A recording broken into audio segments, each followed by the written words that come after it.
যখন আমি মদিনায় আসলাম, যে কোনো সময় সন্তান হতে পারে, হয় না, তো তিনি বলেন ফাতাইতুল মাদিনা, মদিনায় আসলাম, ফানাজালতু বিকুবা, কুবায় অবতরণ করলাম, ফাওয়ালাতুহু, আব্দুল্লাহকে আমি জন্ম দিলাম, ফাতাইতু বিহিন নবিয়্য সাল্লাল্লাহু আলাইহি ওয়াসাল্লাম, জন্ম দেওয়ার পর আমার সন্তানটা আল্লাহর রাসূলের কাছে নিয়ে গেলাম, ফাদাআ বিতামরা, আল্লাহর নবী খেজুর আনলেন, ও নিয়ে যাওয়ার পর ফাওয়াদাতুহু ফি হাজরিহি, নবীর কোলে দিলাম সন্তানকে, ফাদাআ বিতামরা, আল্লাহর রাসূল খেজুর আনলেন, ফামাদাগাহা, রাসূল খেজুরটা চাবাইলেন, চাবানোর পর সুম্মা তাফালা ফি ফিহি, আব্দুল্লাহ ইবনে জুবায়েরের মুখের মধ্যে নবীজি থুতু দিয়ে দিয়েছে। পরে কি কয় দেখেন, ফাকানা আউওয়ালা শাইইন দাখালা জাওফাহু রিহু রাসূলিল্লাহি সাল্লাল্লাহু আলাইহি সাল্লাম, আমার সন্তান আব্দুল্লাহর মুখে সর্বপ্রথম, দুনিয়ার অন্য কোনো খাবার যায় নাই, কোনো দুধও যায় নাই, সর্বপ্রথম আমার সন্তানের মুখে নবীর থুতু মুবারক দিয়েছে।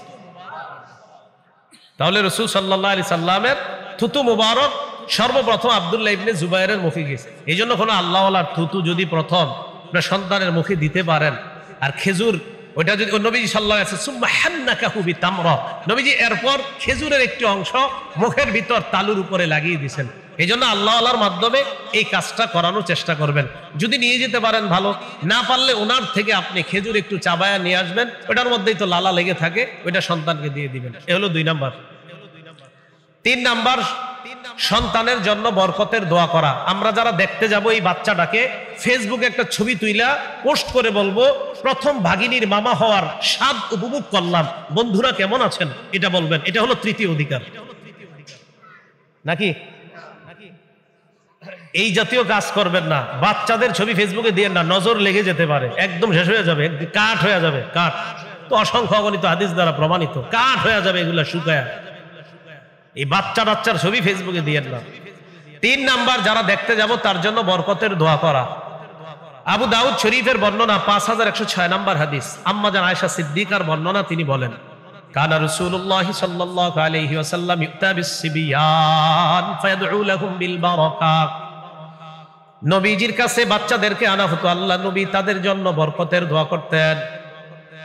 আইয়ুব আস-সুখতিয়ানি রাহমাতুল্লাহি আলাইহি যখন কোন নবজাতক কোলে নিতেন, নেওয়ার পর বলতেন জালাহুল্লাহু মুবারাকান আলাইকা ওয়া আলা উম্মতি মুহাম্মাদিন সাল্লাল্লাহু আলাইহি ওয়াসাল্লাম, নবজাতককে কোলে নিয়ে বলতেন আল্লাহ যেন এই সন্তানকে তোমার জন্য আর উম্মতে মুহাম্মাদির জন্য বরকতের কারণ বানায়।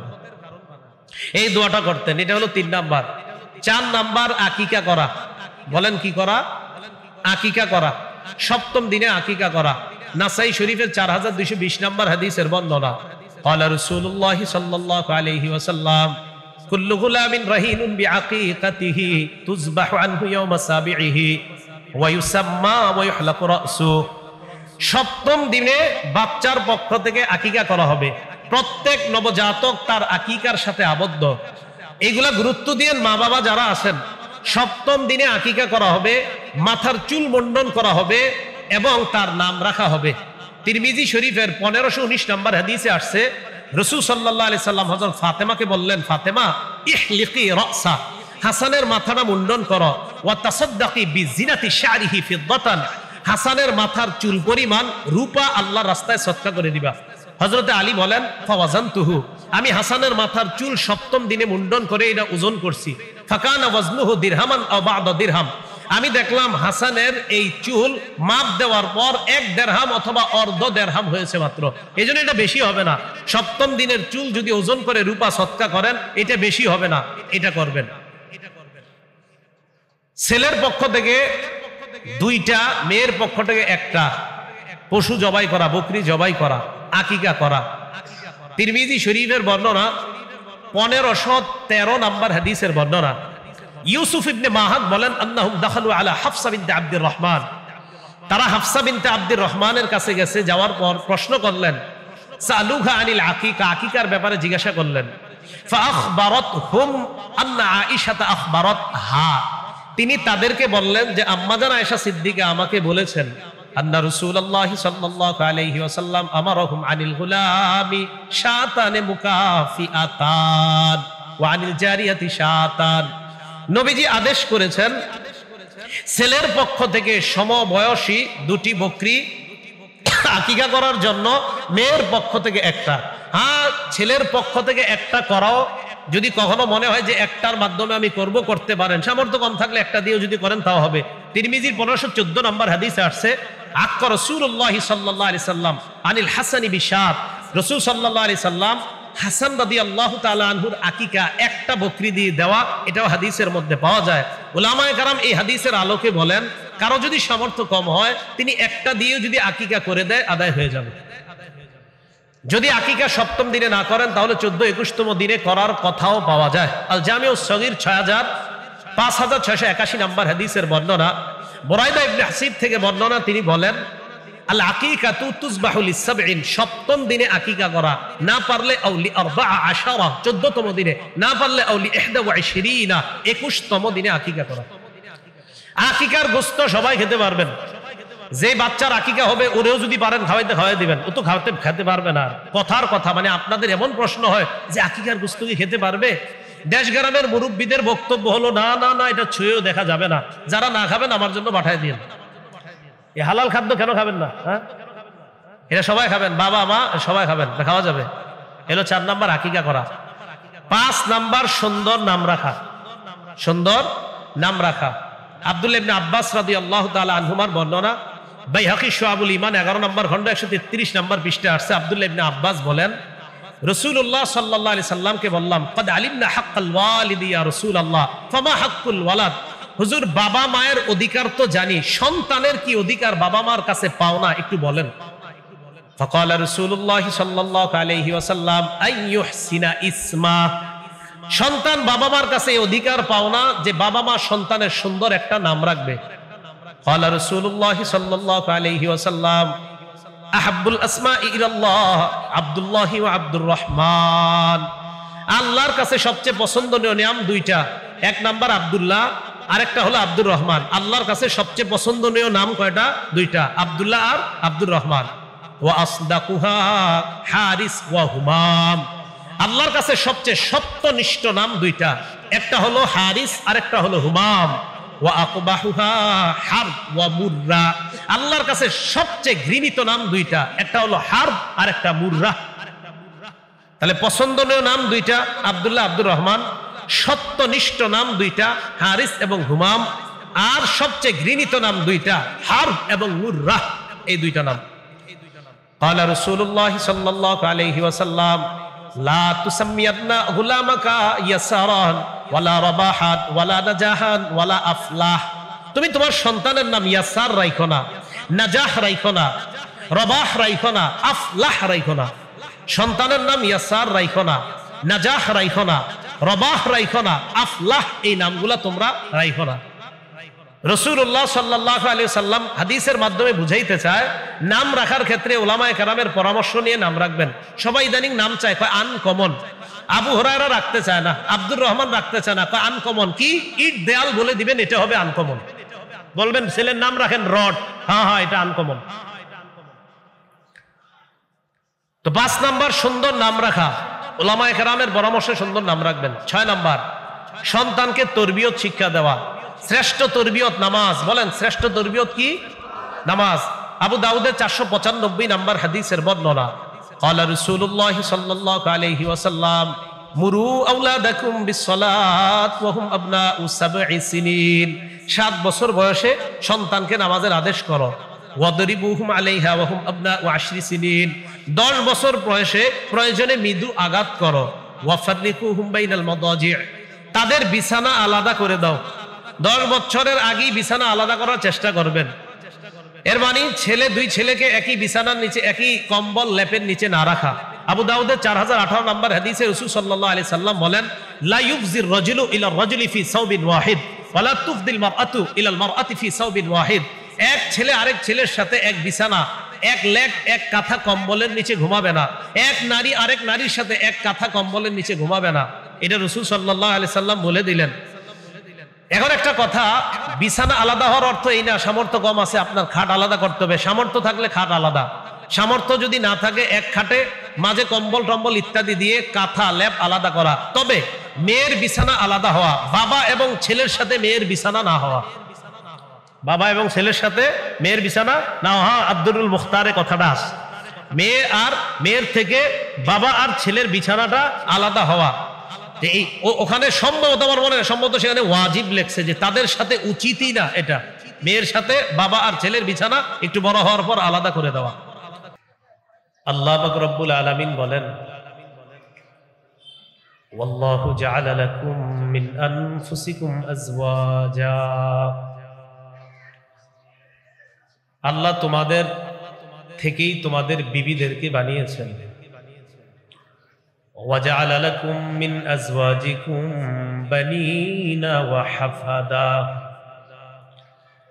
তোমাদের বিবিদের থেকে আল্লাহ তোমাদের সন্তান, তোমাদের নাতি, পরবর্তী প্রজন্ম যারা আসে তাদেরকে আল্লাহ সৃষ্টি করেন এইভাবে। পরিবারের সূচনা হয় স্বামী স্ত্রীকে কেন্দ্র করে, পরবর্তীতে তাদের পরিচয় দাদা দাদি, নানা নানি ইত্যাদি পরিচয় আস্তে আস্তে বাড়তে থাকে। প্রথমে সূচনা হয় স্বামী স্ত্রীর মাধ্যমে। এই জন্য একটা সুন্দর পরিবার গঠন সময়ের দাবি। স্বামী স্ত্রী তাদের মাধ্যমে দুনিয়াতে সন্তান আসে। এই সন্তানটা যদি শৈশব থেকে আদর্শ শিক্ষা দীক্ষায় বড় হতে পারে, তাহলে তার মাধ্যমে পরবর্তী প্রজন্ম যারা আসবে তাদের থেকেও ভালো কিছু আশা করা যাবে। এই জন্য সন্তান পৃথিবীতে আসার আগেই সন্তানের একজন ভালো মা নির্বাচন করা। একজন নেককার নারী পৃথিবীর সবচেয়ে শ্রেষ্ঠ সম্পদ। ক্বালা রাসূলুল্লাহ সাল্লাল্লাহু আলাইহি ওয়াসাল্লাম, আদ-দুনিয়া মাতা' ওয়া খায়রু মাতা'id দুনিয়া আল মারআতুস সালিহা। মুসলিম শরীফের 3535 নম্বর হাদিস, তাকরার সহ হাদিসের সংখ্যাটা হবে। রাসূলুল্লাহ সাল্লাল্লাহু আলাইহি সাল্লাম বলেন, পৃথিবীর সবচেয়ে শ্রেষ্ঠ সম্পদ হলো একজন নেককার নারী।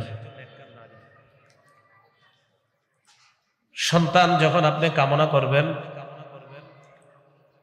তখন আপনার কি করণীয়?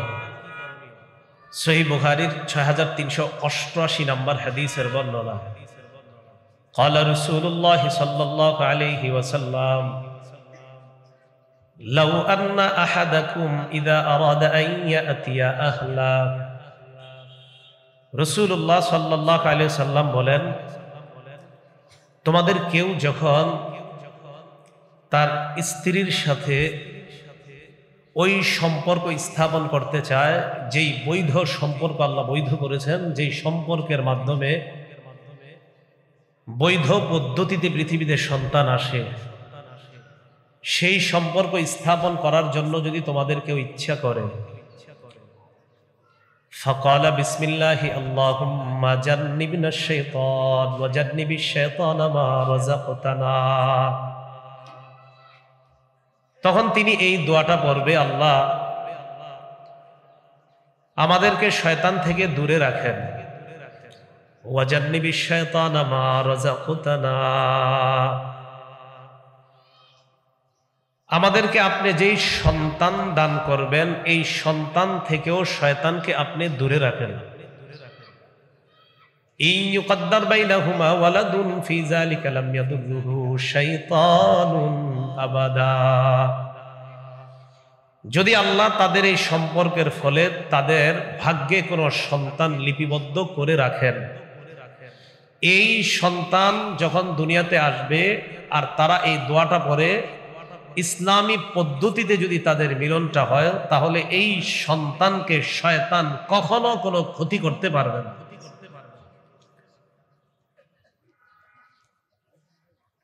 সন্তান দুনিয়াতে আসে, আসার পরেই শয়তান তার শরীরে স্পর্শ করে, তখন থেকে শয়তান তার ক্ষতি করার ইচ্ছা করে। রাসূলুল্লাহ সাল্লাল্লাহু আলাইহি সাল্লাম বলেন, মা মিন বানি আদম মাউলুদুন ইল্লা ইয়ামাসসুহু শাইতান হিনা ইউলাদ,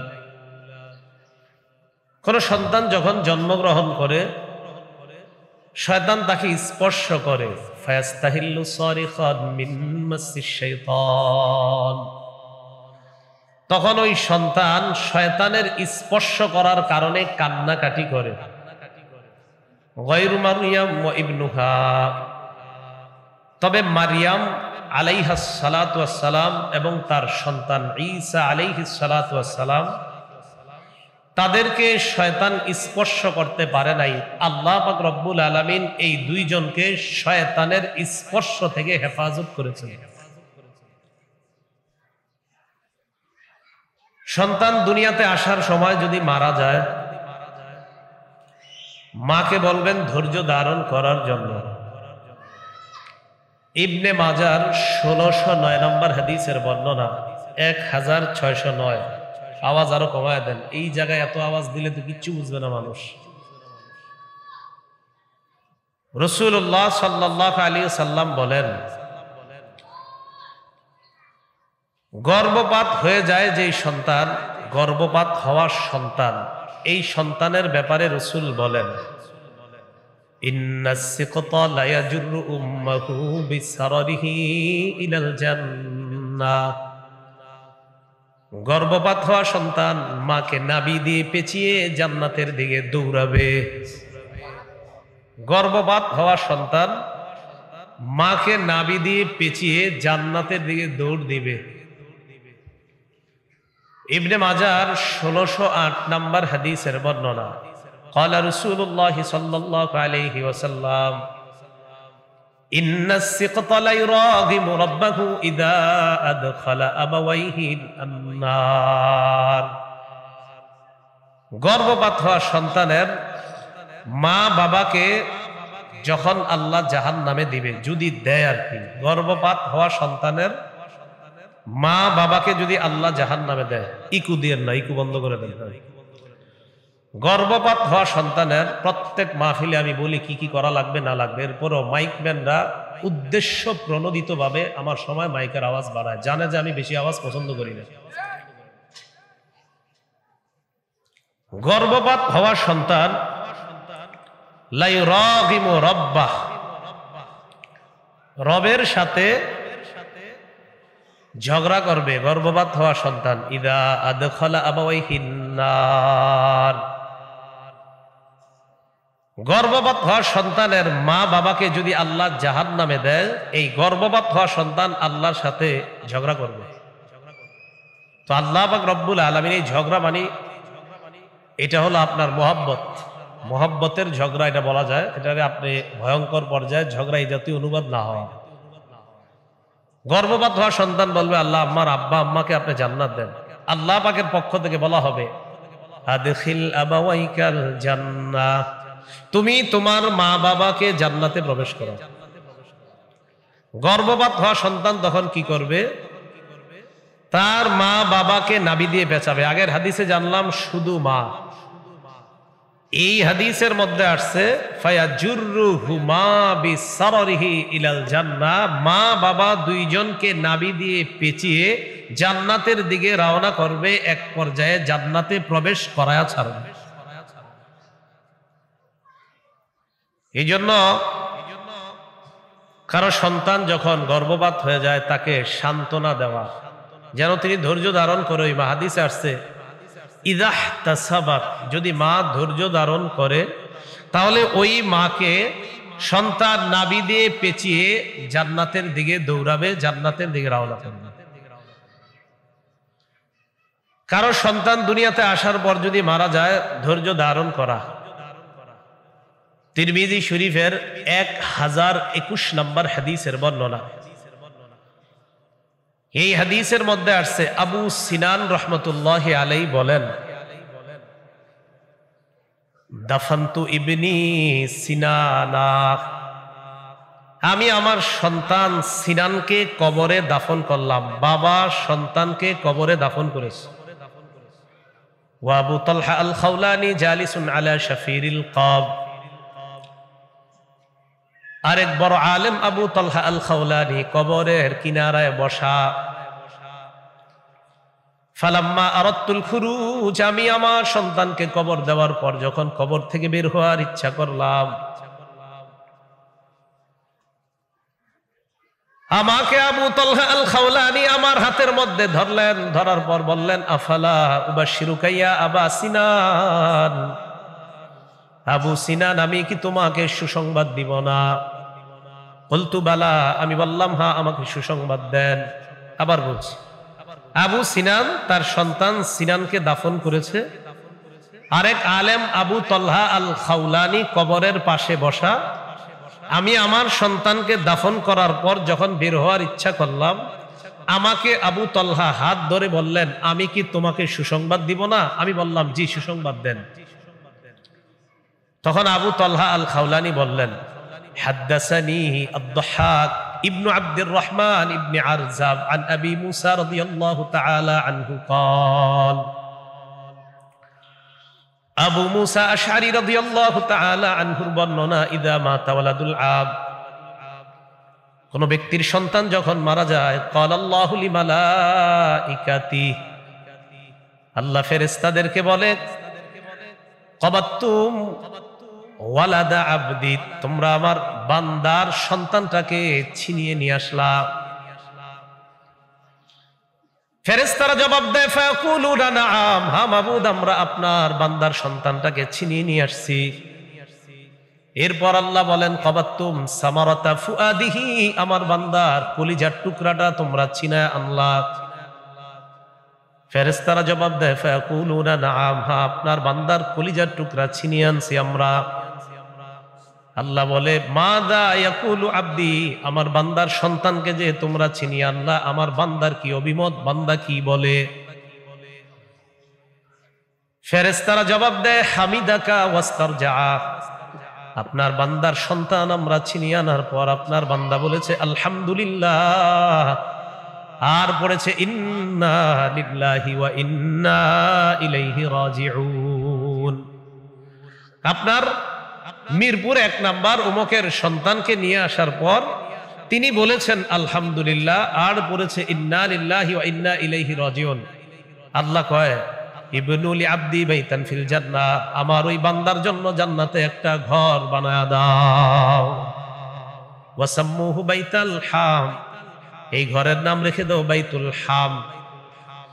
আমার বান্দার সন্তান নিয়ে আসলা, বান্দা আলহামদুলিল্লাহ পড়েছে, ইন্না লিল্লাহি ওয়া ইন্না ইলাইহি রাজিউন পড়েছে, তোমরা আমার এই বান্দার জন্য জান্নাতে একটা ঘর বানাও, আর ওই ঘরের নাম রাখো বাইতুল হাম। তাহলে বলেন তো, কারো সন্তান মারা যাওয়ার পর তিনি যদি ধৈর্য ধারণ করে আলহামদুলিল্লাহ পড়ে, ইন্না লিল্লাহ পড়ে, তাকে আল্লাহ জান্নাতে যে ঘরটা দিবে নাম কি? বাইতুল হাম, প্রশংসার ঘর।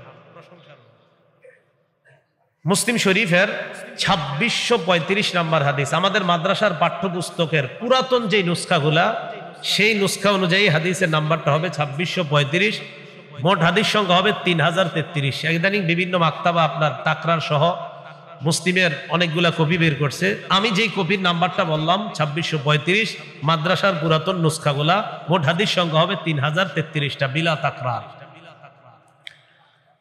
এই হাদিসের মধ্যে আসছে, আবু হাসান রহমতুল্লাহি আলাইহি বলেন, কুলতু লি আবি হুরায়রা রাদিয়াল্লাহু তাআলা আন ইন্নাহু ক্বাদ মাতা লি ইবনান, নবীজির সাহাবা আবু হুরায়রা, নবীজির সাহাবী আবু হুরায়রা রাদিয়াল্লাহু তাআলা আনহুকে আমি বললাম, আমার 2টি সন্তান মারা গেছে।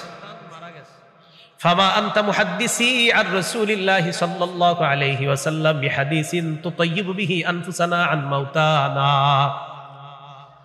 আমার 2টি সন্তান মারা গেছে, এমন কোন হাদিস কি আপনি শোনাইতে পারেন যে হাদিসের মাধ্যমে আমরা সান্ত্বনা পাবো, যে হাদিস আমাদেরকে সান্ত্বনা দিবে? 2টা সন্তান মারা গেল, আমি আর আমার পরিবার সান্ত্বনা পাবো, এমন কোন হাদিস আসেনি।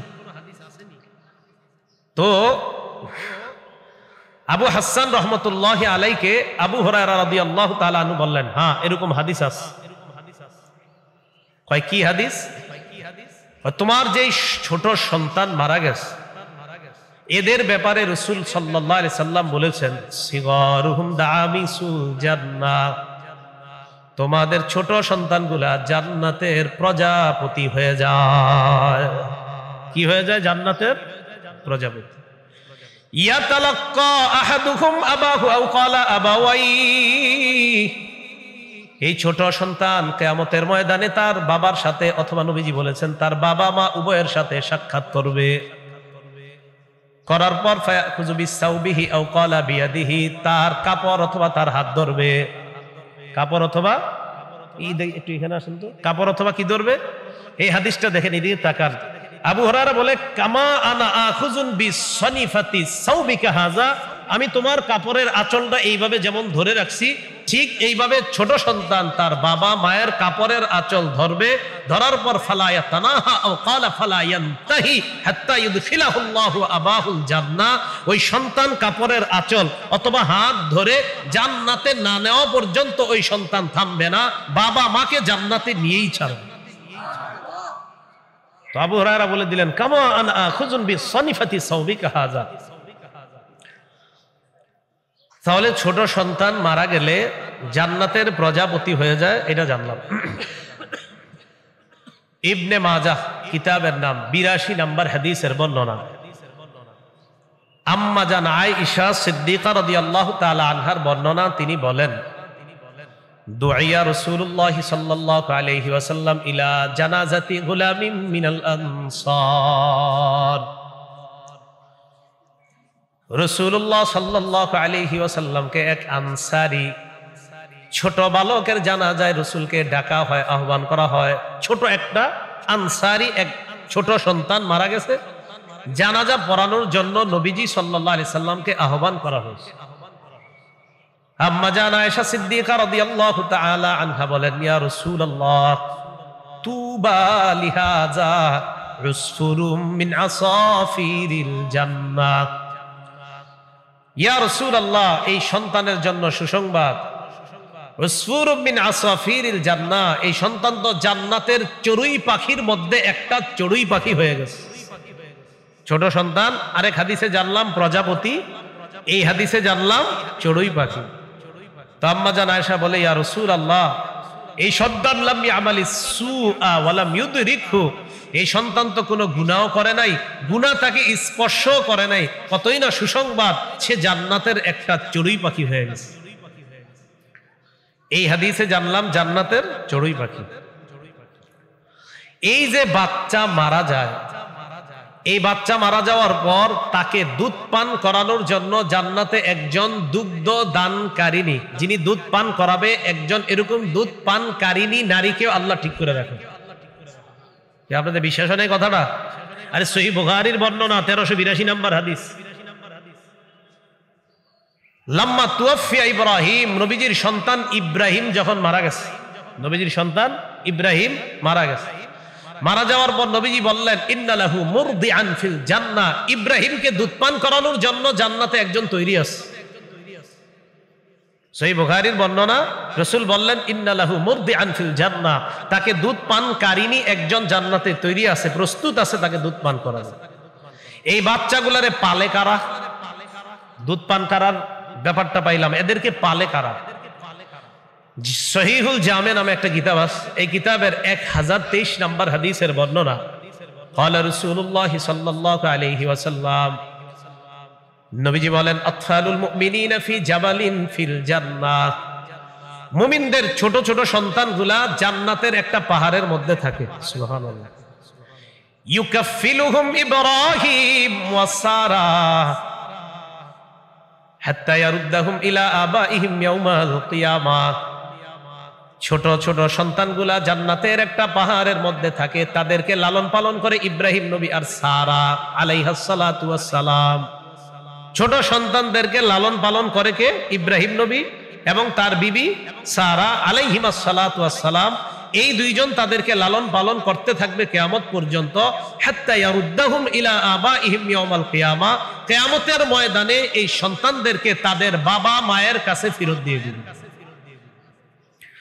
তাহলে বাচ্চা মারা গেলে ধৈর্য ধারণ করে, অনেক পুরস্কার, তাদের দুধ পানকারিনীও রেডি আছে।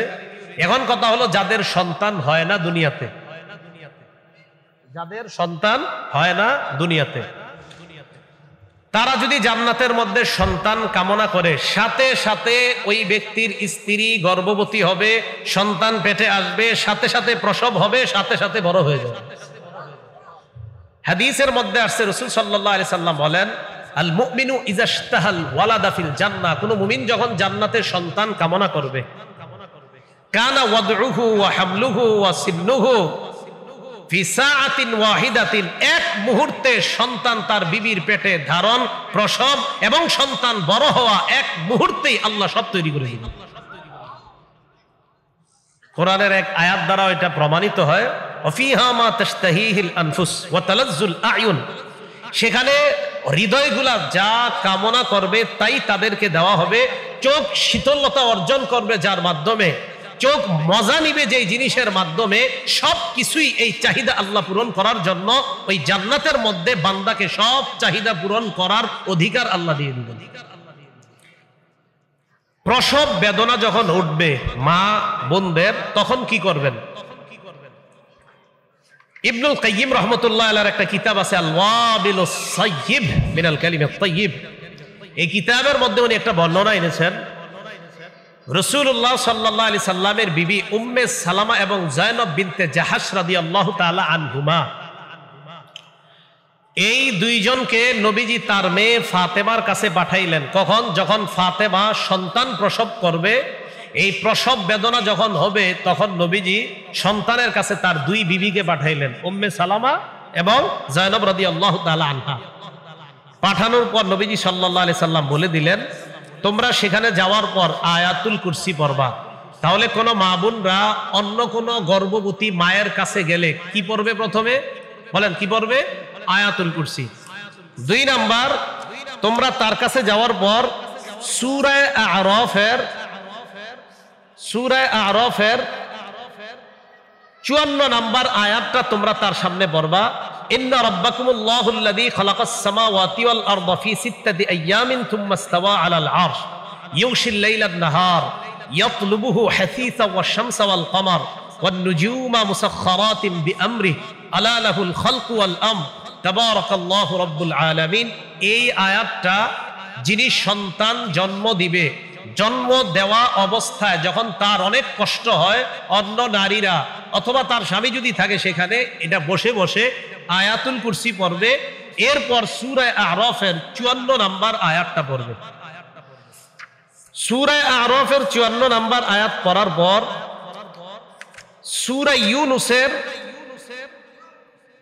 3 নাম্বার আয়াত পড়বে। প্রথমে আয়াতুল কুরসি পড়বে, 2 নাম্বার সূরা আ'রাফের 54 নাম্বার আয়াত, 3 নাম্বার সূরা ইউনূসের 3 নাম্বার আয়াতটা পড়বে। ইন্না রাব্বাকুমুল্লাহুল্লাযী খালাকাস সামাওয়াতি ওয়াল আরদা ফি 6 আইয়ামিন থুম্মা ইসতাওয়া আলাল আরশ ইউদাব্বিরুল আমর মা মিন শাফীইন ইল্লা মিন বা'দি ইযনিহি যালিকুমুল্লাহু রাব্বুকুম ফা'বুদুহু আফালা তাযাক্কারুন। এই আয়াতটা পড়বে। তাহলে প্রথমে আয়াতুল কুরসি, এরপর সূরা আ'রাফের 54 নাম্বার আয়াত, এরপর সূরা ইউনূসের 3 নাম্বার আয়াত। এটা পড়ার পর এরপর ফালাক এবং নাস পড়বে। কি পড়বে বলেন তো? ফালাক এবং নাস। এই ফালাক নাস যদি তার সেন্স ঠিক থাকে, উনি যদি স্বাভাবিক অবস্থায় থাকে, তাকে একটা দোয়া শিখায় দিবেন। আবু দাউদের 1525 নাম্বার হাদিসে দোয়াটা আছে, আমার সাথে বলেন, আল্লাহু আল্লাহু রাব্বি লা উশরিকু বিহি শাইআ। বাস এতটুকু, আল্লাহু আল্লাহু রাব্বি লা উশরিকু বিহি শাইআ। আসমা বিনতে উমাইসকে আল্লাহ রাসূল সাল্লাল্লাহু আলাইহি সাল্লাম বলেন, কঠিন বিপদের সময় এই দোয়াটা পড়বা। একটা সন্তান প্রসব করার সময় নারী যেই পরিমাণ কষ্ট পায়, এত কষ্ট আর কখনো পায় না। এই জন্য ওই সময় তাকে বলবেন এটা পড়তে, আল্লাহু আল্লাহু রাব্বি লা উশরিকু বিহি শাইআ। এই হলো আপনার সন্তান প্রসব এই পর্যন্ত আলোচনা। সন্তান দুনিয়াতে আসার পর প্রাথমিকভাবে আমরা মনে রাখবো, সন্তান আমার আপনার কাছে, মা বাবা যারা, তাদের কাছে 12টা পাওনা আছে। কয়টা পাওনা? 12টা, বেশি হতে পারে আরো। আমার জানা মতে আমি যতটুকু বের করতে পেরেছি 12টা, আরো অনেক চিন্তা করলে বের হবে অনেক। 1 নাম্বার, সন্তান দুনিয়াতে আসার পর তার কানে আজান দেওয়া, ছেলে হলেও আজান দেওয়া, মেয়ে হলেও আজান দেওয়া, এটা 1 নাম্বার পাওনা। আবু দাউদ শরীফের বর্ণনা, 5105 নাম্বার হাদিসের বর্ণনা, উবাইদুল্লাহ ইবনে আবি রাফি তার বাবা থেকে বর্ণনা করেন, রাআইতু রাসূলুল্লাহি সাল্লাল্লাহু আলাইহি ওয়াসাল্লাম আযানা ফি উযুনিল হাসান ইবনে আলী ইবনে আবি তালিব রাদিয়াল্লাহু তাআলা আনহুমা হিনা ওয়ালাদাতহু ফাতিমাতু বিস-সালাহ। ফাতেমা রাদিয়াল্লাহু তাআলা আনহা যখন হাসানকে জন্ম দিলেন, ওবাইদুল্লাহ ইবনে আবি রাফে তার বাবা থেকে বলেন যে আমার আব্বা বলেন, আমার আব্বা নবীজিকে দেখেছেন যে আমি নবীকে দেখলাম হাসান দুনিয়াতে আসার পর নবী নামাজের যেই আজান অবিকল ওই আজানটা হাসানের কানের মধ্যে দিতে আমি দেখছি। তাহলে 1 নাম্বার আজান দেওয়া, 2 নাম্বার সন্তানকে তাহনিক করানো।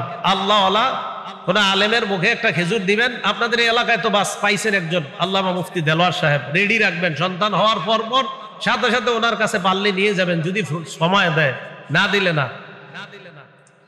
খেজুর নিয়ে যাবেন, উনি চাবাবে, চাবানোর পর থুতুটা আপনার সন্তানের মুখে দিবে, এরপর চাবানো খেজুরের একটু অংশ মুখের ভিতরে তালুর উপর লাগিয়ে দিবে।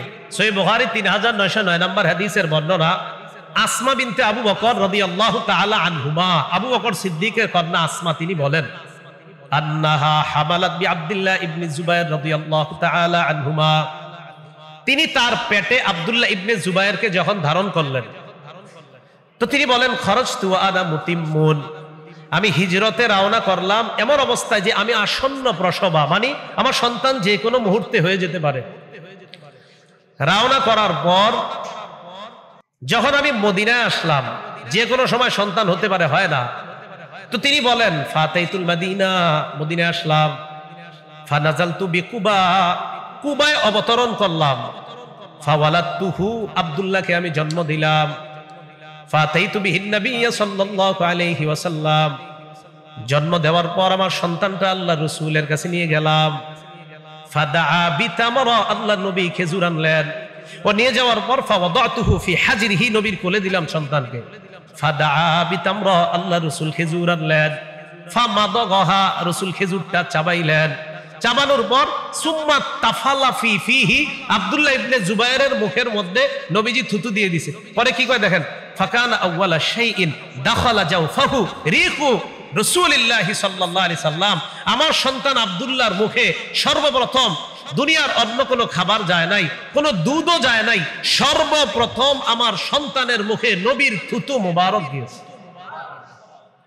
তাহলে রাসূল সাল্লাল্লাহু আলাইহি সাল্লামের থুতু মুবারক সর্বপ্রথম আব্দুল্লাহ ইবনে জুবায়েরের মুখে গেছে। এই জন্য কোনো আল্লাহওয়ালার থুতু যদি প্রথম সন্তানের মুখে দিতে পারেন, আর খেজুর ওইটা যদি নবীজি সাল্লাল্লাহু আলাইহি ওয়াসাল্লাম সুম্মা হান্নাকাহু বিতামরা, নবীজি এরপর খেজুরের একটি অংশ মুখের ভিতর তালুর উপরে লাগিয়ে দিয়েছেন। এই জন্য আল্লাহওয়ালার মাধ্যমে এই কাজটা করানোর চেষ্টা করবেন। যদি নিয়ে যেতে পারেন ভালো, না পারলে ওনার থেকে আপনি খেজুর একটু চাবায়া নিয়ে আসবেন, ওটার মধ্যেই তো লালা লেগে থাকে, ওইটা সন্তানকে দিয়ে দিবেন। এ হলো 2 নাম্বার। 3 নাম্বার, সন্তানের জন্য বরকতের দোয়া করা। আমরা যারা দেখতে যাব এই বাচ্চাটাকে, ফেসবুকে একটা ছবি তুইলা পোস্ট করে বলবো, প্রথম ভাগিনীর মামা হওয়ার স্বাদ উপভোগ করলাম, বন্ধুরা কেমন আছেন, এটা বলবেন। এটা হলো 3য় অধিকার, নাকি? এই জাতীয় কাজ করবেন না। বাচ্চাদের ছবি ফেসবুকে দিয়েন না, নজর লেগে যেতে পারে, একদম শেষ হয়ে যাবে, কাঠ হয়ে যাবে। কাঠ তো অসংখ্য অগণিত হাদিস দ্বারা প্রমাণিত, কাঠ হয়ে যাবে এগুলা শুকায়া। এই বাচ্চার ছবি ফেসবুকে দিয়েন না। 3 নাম্বার, যারা দেখতে যাব তার জন্য বরকতের দোয়া করা। আবু দাউদ শরীফের বর্ণনা 5106 নম্বর হাদিস, আম্মা জান আয়েশা সিদ্দিকার বর্ণনা, তিনি বলেন, কানা রাসূলুল্লাহ সাল্লাল্লাহু আলাইহি ওয়াসাল্লাম ইউতা বিস-সিবিয়ান ফায়াদউ লাহুম বিল বারাকাত, নবীজির কাছে বাচ্চাদেরকে আনা হতো, আল্লাহ নবী তাদের জন্য বরকতের দোয়া করতেন। আইয়ুব আস-সুখতিয়ানি রাহমাতুল্লাহি আলাইহি যখন কোন নবজাতক কোলে নিতেন, নেওয়ার পর বলতেন, জালাহুল্লাহু মুবারাকান আলাইকা ওয়া আলা উম্মতি মুহাম্মাদিন সাল্লাল্লাহু আলাইহি ওয়াসাল্লাম, নবজাতককে কোলে নিয়ে বলতেন, আল্লাহ যেন এই সন্তানকে তোমার জন্য আর উম্মতে মুহাম্মাদির জন্য বরকতের কারণ বানায়। এই দোয়াটা করতেন। এটা হলো 3 নাম্বার। 4 নাম্বার, আকিকা করা। বলেন কি করা? আকিকা করা। 7ম দিনে আকিকা করা। নাসাই শরীফের 4220 নম্বর হাদিসের বর্ণনা, ক্বালা রাসূলুল্লাহ সাল্লাল্লাহু আলাইহি ওয়াসাল্লাম, কুল্লু গুলামিন রাহিনুন বিআকিকাতিহি তুযবাহু আনহু ইয়াওমা সাবিহি ওয়া ইউসাম্মা ওয়া ইহলাকু রাসু। 7ম দিনে বাচ্চার পক্ষ থেকে আকিকা করা হবে। প্রত্যেক নবজাতক তার আকিকার সাথে আবদ্ধ। এইগুলা গুরুত্ব দিয়ে মা বাবা যারা আছেন, সপ্তম দিনে আকিকা করা হবে, মাথার চুল মুন্ডন করা হবে এবং তার নাম রাখা হবে। তিরমিজি শরীফের 1519 নম্বর হাদিসে আসছে, রাসূল সাল্লাল্লাহু আলাইহি সাল্লাম হযরত ফাতেমাকে বললেন, ফাতেমা ইহলিকি রাসা, হাসানের মাথাটা মুন্ডন করো, ওয়া তাসাদ্দাকি বিজিনাতি শারিহি ফিদ্দাতান, হাসানের মাথার চুল পরিমাণ রূপা আল্লাহর রাস্তায় সদকা করে দিবা।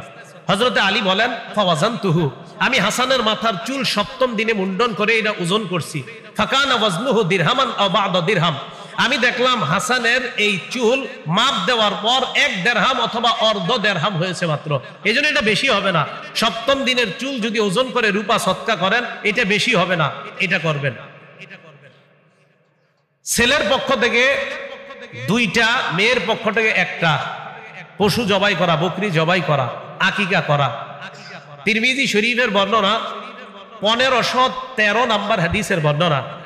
ইউসুফ ইবনে মাহাদ বলেন, আন্নাহুম দাখালু আলা হাফসা বিনতে আব্দুর রহমান, তারা হাফসা বিনতে আব্দুর রহমানের কাছে গেছে, যাওয়ার পর প্রশ্ন করলেন, সালুহা আনিল আকিকা, আকিকার ব্যাপারে জিজ্ঞাসা করলেন।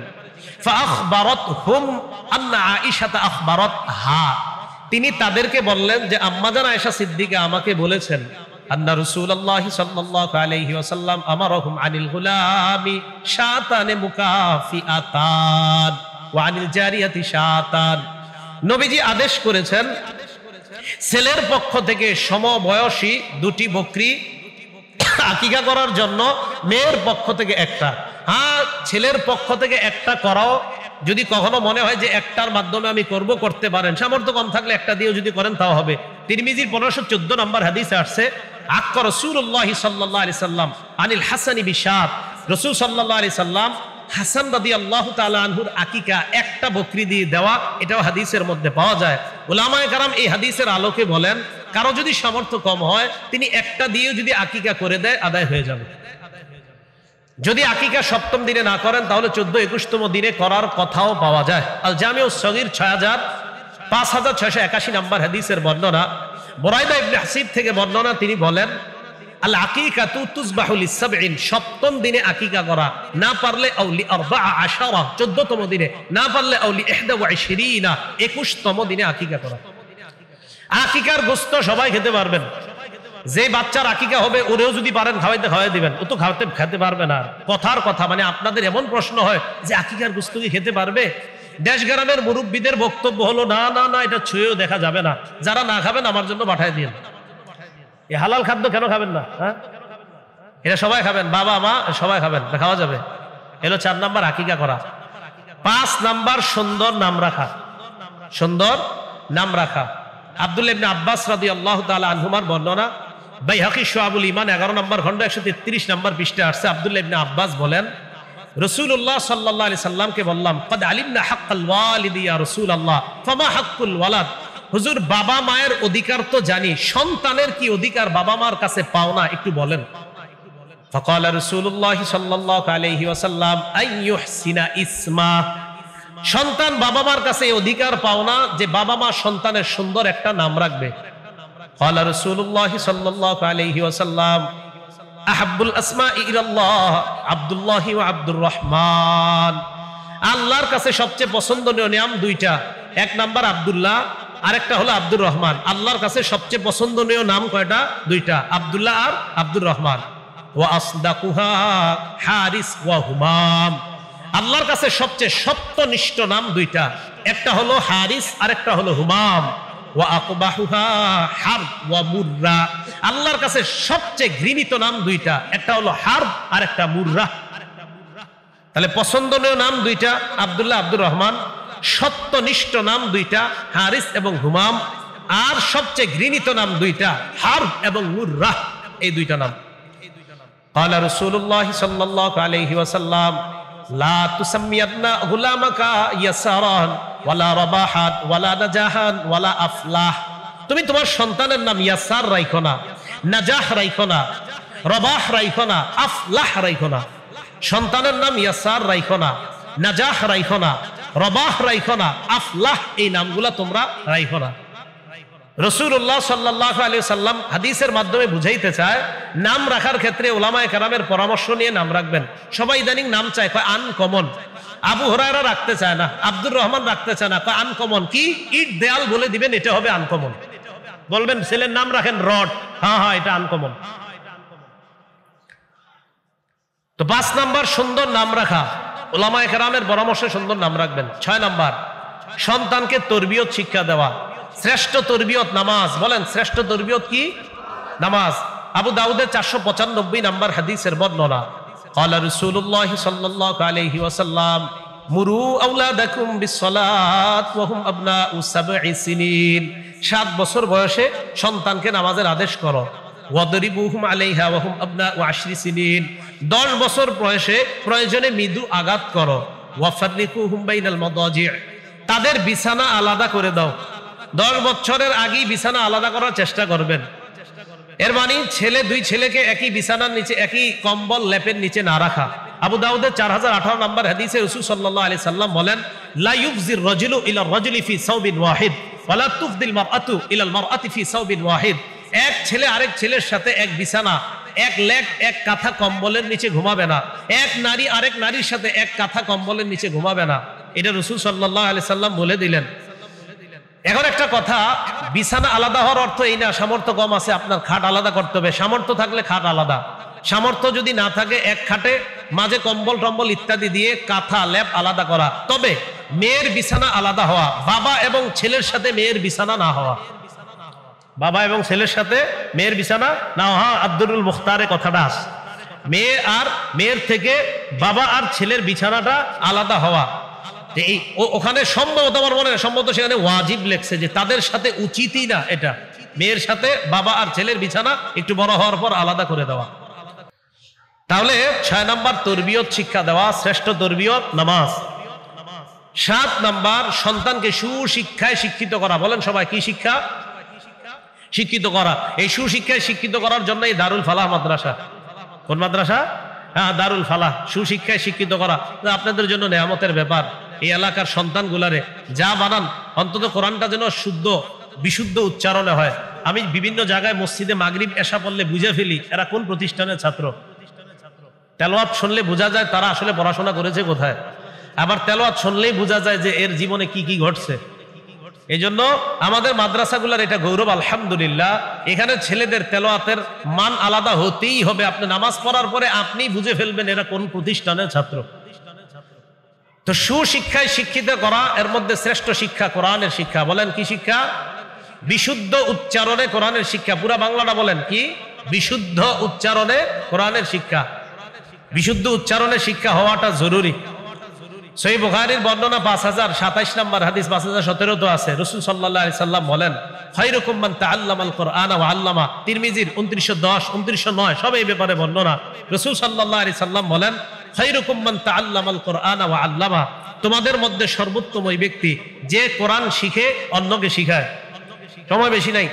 রাসূল সাল্লাল্লাহু আলাইহি সাল্লাম একজন সাহাবী নামাজ পড়তেছে, আবু মুসা রাদিয়াল্লাহু তাআলা আল মুস্তাদরাক লিল হাকিমের মধ্যে বর্ণনা আসছে, নবীজি ওনার সাহাবী রাতের বেলা কোরআন তেলাওয়াত করতেছে। নবীজি এবং তার বিবি আম্মাজান আয়েশা সিদ্দিকা রাতে হাঁটতেছে। রাতে বিবির নিয়ে হাঁটা এটা ভালো, বাকি মার্কেটে আবার বেশি না যাওয়া। হাঁটা মানে অর্থাৎ যেই জায়গায় আপনার কোলাহল কম, যেমন এই এলাকাটা এরকম মনে হয় রাস্তাঘাটে মনে হয় মানুষ কম থাকে, এইসব জায়গায় যাওয়া যেতে পারে। তো রাসূল সাল্লাল্লাহু আলাইহি সাল্লামের সাহাবী নামাজে, আর যতটুকু শুনলাম আল্লাহ আমল করার তৌফিক দান করেন। আসসালামু আলাইকুম ওয়া রাহমাতুল্লাহ।